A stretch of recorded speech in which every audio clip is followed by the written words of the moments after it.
Hey guys, welcome back to the Full Co. It's Monday morning and I've had a bit of time to kind of reflect on yesterday's game. It's one of those where, you know, the feelings and the emotions that you have at the time, sometimes they dissipate, sometimes they change. You get a chance to look back at the game, maybe watch it back as well if you're that way inclined.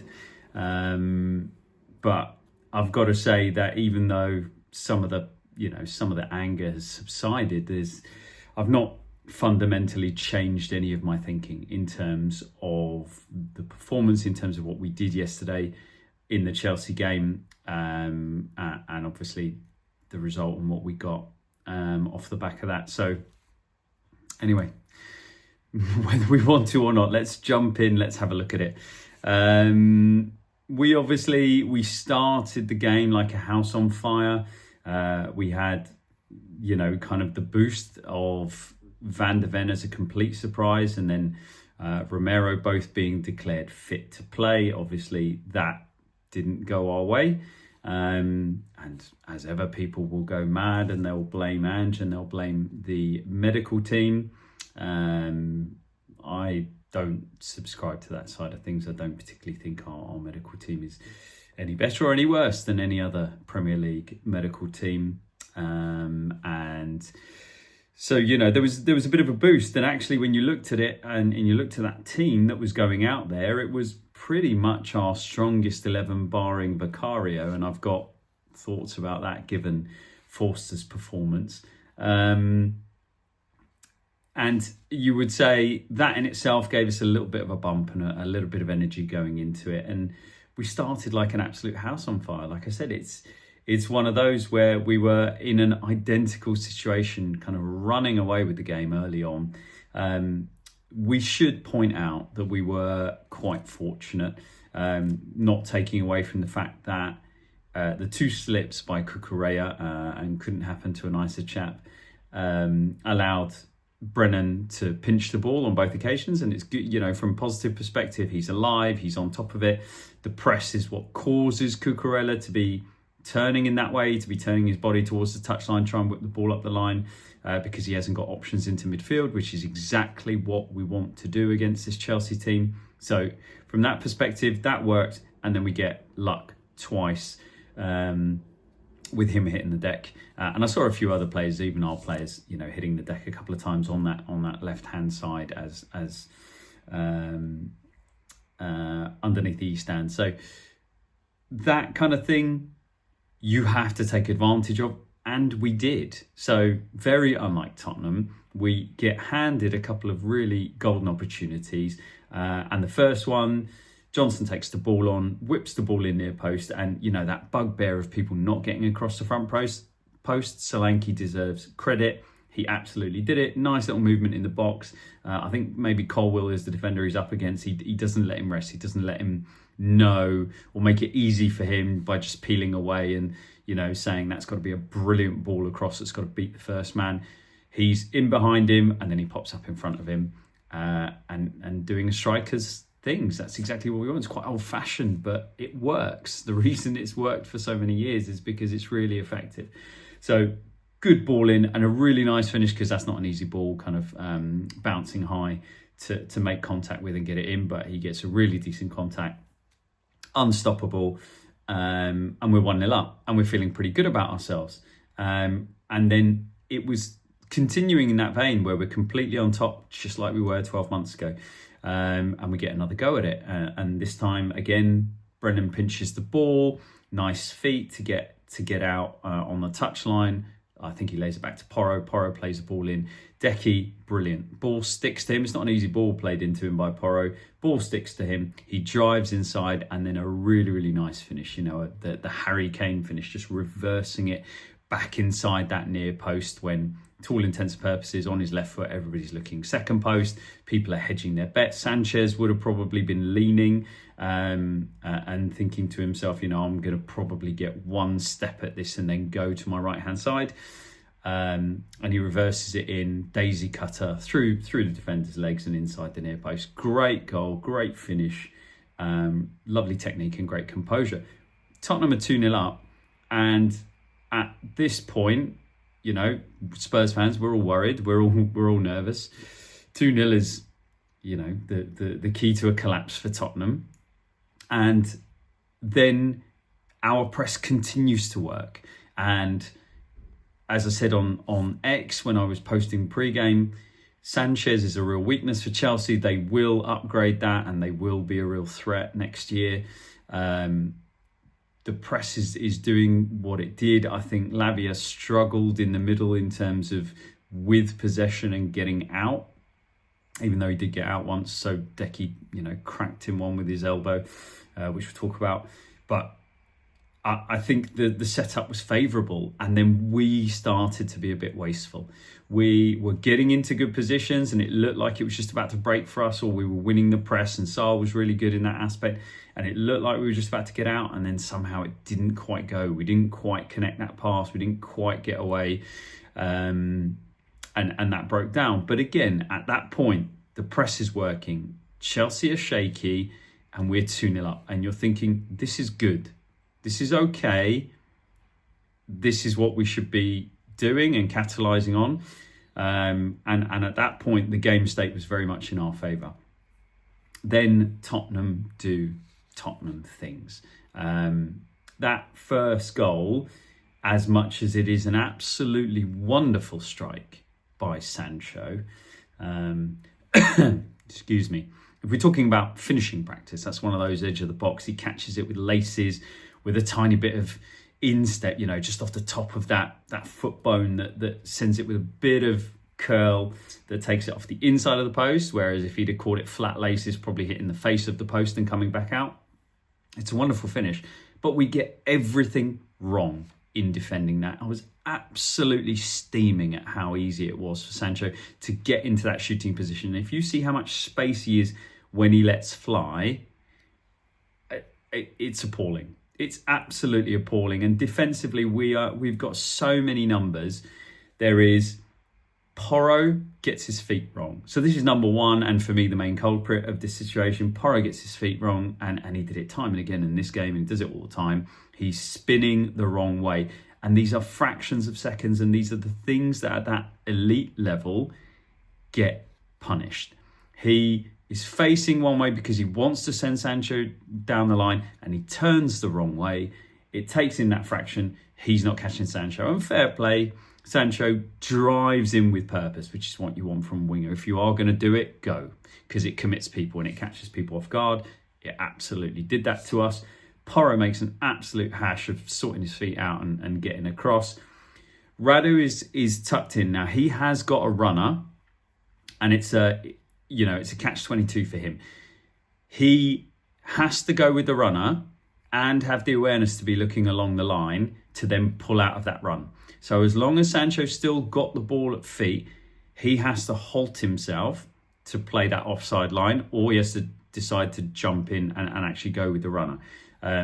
When Sanchez doesn't release the ball, he doesn't release a little cut pass into the player running through, the midfielder, Radu, he's then caught. He's not quite stopped soon enough. He's not quite made his mind up to then come back. And so he's in no man's land. He gets nowhere near. And then Bissouma. And again, there's plenty that's driving me mad about Bissouma in this game. But he also, if you see, he chooses not to engage. He can see the entire thing unfolding as he's, coming back into that zone 14 position on the edge of the box. He can see the entire thing unfolding, and he decides he's not going to engage, which probably to me means he's got no awareness of what's happening behind him, because he's facing the play. He can see everything on that side kind of in front of him. He probably has not looked over to see where he's going. He decides not to go. And therefore, when Sancho hits the ball, you'll see him do a really weak kind of like side lift a leg dog style, taking a pee.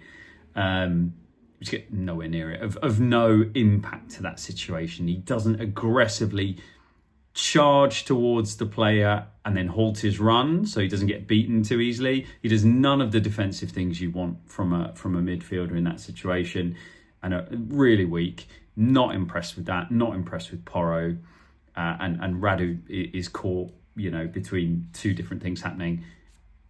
And it's a great finish. And you do have to say from that point, fair play to the finish, but we could have stopped it. That was weak, and that is symptomatic of the way this Tottenham team as a group and the individuals within this group defend. We cannot defend. And so these fine margins make a huge difference, because at 2-1, Chelsea have a foothold. Now, we obviously go on to repeatedly shoot ourselves in the foot after this point, but at 2-0 up, get to half time, maybe score a third goal, whatever it might be. Maybe the Caicedo situation changes after, whatever it might be. It's a whole different game. A new alternate universe opens itself up if you do those things, and we don't know. We could have lost 7-2 if we'd have defended that properly. They go on and score a whole different range of goals. It doesn't really matter. In each individual situation, do the right things, win your individual battles, perform to a high level, and that will get you, I believe that will get you the results that you want. We didn't do it. Chelsea are back in the game without having to have done anything. They didn't have to work for that goal. It was an individual bit of brilliance on the strike, but far too easy to get in there. So absolutely raging. And I absolutely don't want to hear anybody say that Vicario gets his and get anywhere near it. Just into Spurs, because obviously from here on in, it goes from bad to worse to awful to, full-blown depression. Fraser Forster, let's give him his flowers. Let's put some respect on his name. All of the things that we should be doing. He even came out at one point when the game was still in the balance, I think at 2-2, and claimed a cross and held it. Madness. He deserves a lot of credit. With another game on, he's made some good saves in this game, and he's done himself credit. I know people are criticising him playing out. I'm not sure he's been any worse at it. And in fact, when put under pressure, and he does need to chip a ball and clip a ball, he's looked far better and far calmer, for me, my own opinion, than Vicario does. And Vicario is better technically. He's a better footballer than Fraser Forster. But Fraser Forster has a calmness and an experience to him. He's been brilliant shot stopping and doing that side of the game. He's kept us, or any of the points we've received in the last few games, he has had a key part to play. And then in this game, he had a pretty much, faultless performance. No issues with Forster. He deserves credit, and he's getting it from me, whatever other people think about him as our backup keeper. So fair play to him. And my argument, therefore, is that team that went out there is our best team. That team that started is our best team. We've got no one really to come in and affect it, but that's our best team available. So anyway, that little positive aside, unfortunately, we then go on to where we go from here. We should mention we were probably unfortunate that Caicedo doesn't at least get a yellow card. And I know VAR can't intervene on a yellow card, which doesn't seem to make any sense to me, because clearly the referee hasn't seen that challenge, right? And I'm sure in the wording it all works in terms of there wasn't enough force and therefore they can't get involved. But at the end of the day, the referee, and not to be blamed, there's about 4 players in a pile, in a melee. The referee hasn't seen that Caicedo's caught him, a third of the way up the shin. He can't have, because if he has, he's genuinely got a question about a red card, but it is certainly a yellow card. He's certainly getting a yellow card, so it doesn't make any sense. There are definite, similarities to the Romero challenge in the reverse fixture, but as ever, these things don't go for us. If it's Tottenham-Chelsea or Chelsea-Tottenham, we are not going to get the rub of the green, but very often because we don't deserve it. Personally, if that had been given a yellow card, I wouldn't have been up in arms about it being a red, but there was definitely a shout for it being a red as well. So that is where we were probably unlucky with that. We can very quickly talk about Decky, elbowing Lavia. One thing that's important to say if Caicedo gets a red or gets a yellow and maybe another yellow, again, alternate universes open up at each moment that something different happens to the way it actually happened. We don't know. If Chelsea go down to 10 and Tottenham run riot and they're already 4-0 up, then Decky doesn't elbow him in hell. I don't know. Again, I don't think that. I think Decky's arm is up because he's lunging. I absolutely don't think he's like, just leave one on him. I do think his arm comes out as a protection, as a buffer, because he's trying to lunge in and win the ball. But anyway, that is as it is. You could argue that in the things that happened, we get away with one, they get away with one, even though that's technically not how it works. And then and then we completely fall apart. I couldn't be more disappointed in that first penalty. I said it in the last video, I said it in the last game. I have lost patience with Bissouma. That's it. I'm done. I'm not going to be one of those people that's out there calling him names and saying this, that and the other and, tearing him down. As a footballer in my football team, the team that I support, I'm done. I don't think he adds the value we need, not in this system. I don't think he has the concentration required to be at the elite level. And I don't think that Yves Bissouma is the first choice midfielder in a team that wins titles, because I don't think he has the discipline. I don't think he has the concentration. I think he's a fantastic footballer who, if he's playing for any of those teams that have really good recruitment and do really well, your Brightons, your Bournemouths, those teams that are performing really, really well, and you look at their players and you think, wow, he's really, really good. He's brilliant in there. But I'm not sure that Man City sign him. I don't think Liverpool sign him. I don't think Arsenal sign him, because I don't think he's got what those teams have. And I think if you look at the difference between him and someone like Caicedo, came through together, they came through in the same club, came through in the same system, I don't think Chelsea drop 100 mil on Bissouma. All right, so I'm done. I'm done with him. He gives the ball away, sloppy, really sloppy, 2-1 up. He gives the ball away over under the West Stand. And at that point, and again, it's a bit different when you see it back on TV and you're watching it from South Stand and you're watching it kind of end on. But I could see that we were really, really poorly set up at that moment if he gave it away. But I had absolutely no reason to think he was about to give that ball away. And he does, and he doesn't get back in quickly. But what he does do is, because the play continues for a little moment, he gets back in and then he makes another poor decision. He's layering on top, and this is always when you concede goals. Is you can make one poor decision and you might get away with it, but when you start to layer them on, you compound, and you are definitely going to concede at this level. He decides, for some unknown reason, he tracks the runner, and fair play. This time he decides to go with the runner who's heading towards the byline.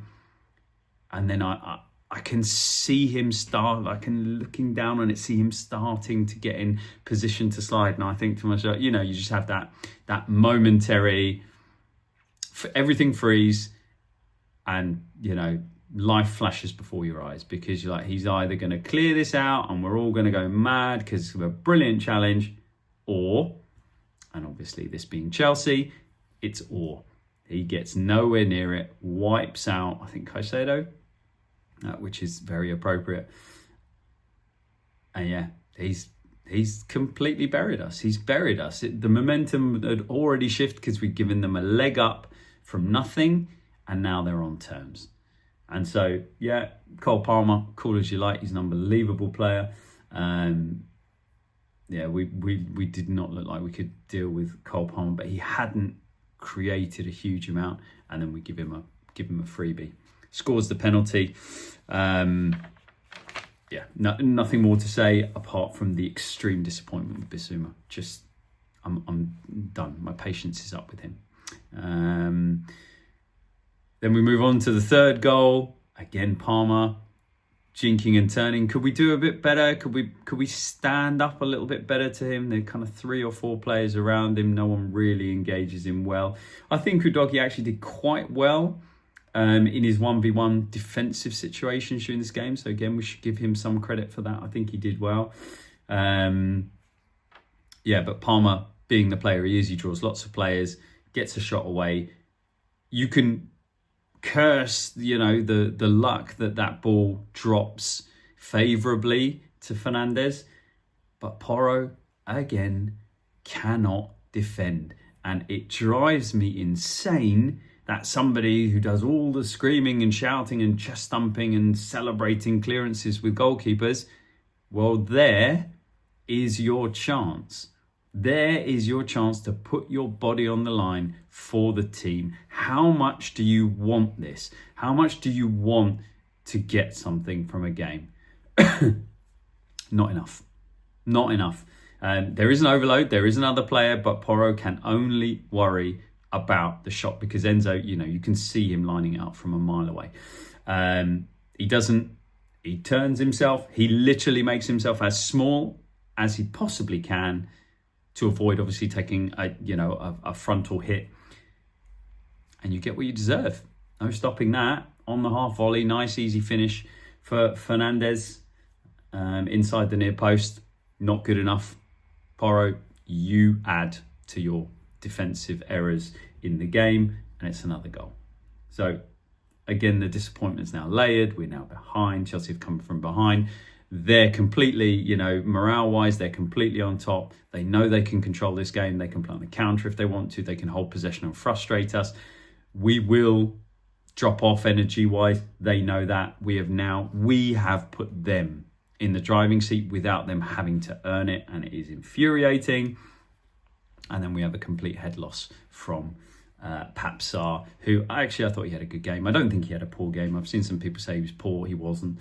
He had a good game. He was getting around. He was mobile. His energy is brilliant, but he's had a head loss. There is no reason to get involved with Palmer at any point, not even once he's exited the box, because he's on his way out. He's got the touchline in front of him. He's got the byline to his left. He's got no options. Yes, I understand he's a dangerous player. You don't want him faced up, but he's facing the other way. You can get right up the back of him without trying to challenge. You certainly wait until he gets outside the 18-yard box.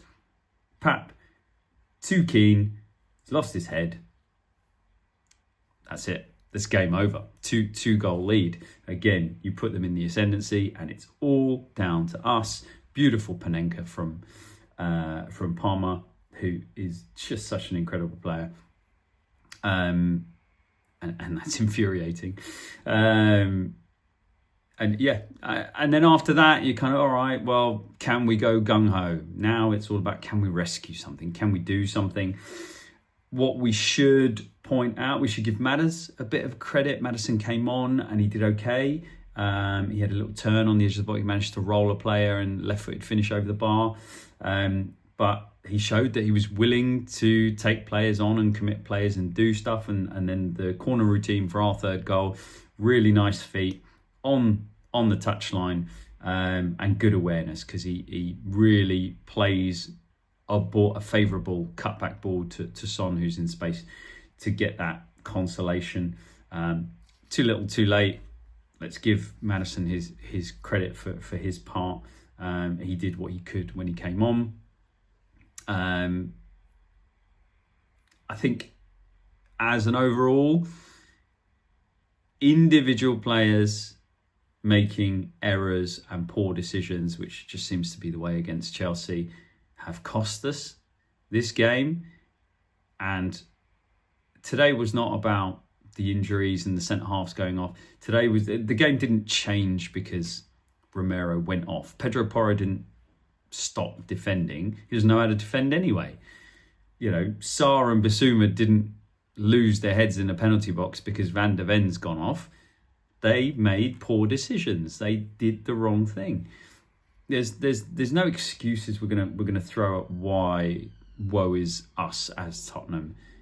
Players not doing what they need to do. This group of players do not have it in them to get over the line in key moments.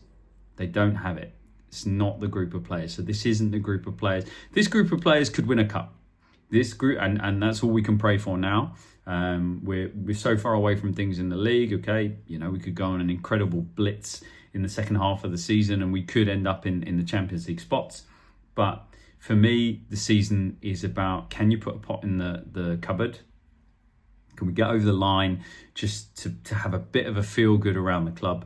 And whether Ange stays for another season will, for me anyway, will be determined by whether we do that or not. But even if Ange puts a pot in the cabinet, I'm not sure I see, the promised land of us being title contenders and challenging for all honours. Put a trophy in the cabinet, and then let's see who's available in the summer. I'm not averse to that as well, and then Ange can go with credit. But yeah, we're a long way off it. It's a hard one to take, as ever. We managed to lose games against Chelsea in the worst possible way, and for once, not looking at referees, I'm not looking at the injury gods, I'm looking at the individuals who are out on that pitch who didn't perform. They didn't do their jobs. They didn't get us over the line. 2-0 up with all the benefits. This wasn't like Brighton. This was poor play, poor individual moments, and the only thing you can hope for is, even if a system is not working and an entire team are not really gelling and clicking, is can each of your 11 individuals who are on the pitch at any given time do what they need to do, and then the rest will come. The individuals didn't. The individuals didn't do what they needed to do, made key mistakes. We handed this game to Chelsea. It was appalling. Another hard one to take, another loss, another defeat to Chelsea. More negative addition to your legacy if you're a Tottenham player and you're adding. So we're just continuing how many losses we've got against Chelsea, how many games we've lost at home, how many derbies we lose, how many games against big teams we fail to get points in. That's your legacy right now. That's what you can take away. So have a think about that if you're a Tottenham player and that's how you performed last night. We as fans, we just get to live with the pain. We don't get the joy. We're not enjoying it. I'm not enjoying the football. We're getting moments, but we're not getting enough to justify this. Not worth it.